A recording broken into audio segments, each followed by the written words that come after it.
Hey folks, check this out. Look at that rotor. See how nice and shiny it is? I'm working on this side of the vehicle for about an hour and a half now with this little sprinkle system here that I have. It's just a mist because it's 105 today.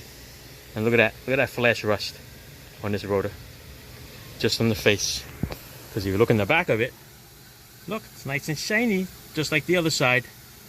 Alright, so you wonder why after not even a day's worth of rain, your rotors become so rusty. That's what it looks like. Alright, instead of that. The only difference here is that it has a little misty rain here, water. Keeping me cool. Get this at Lowe's. Alright, thanks for watching.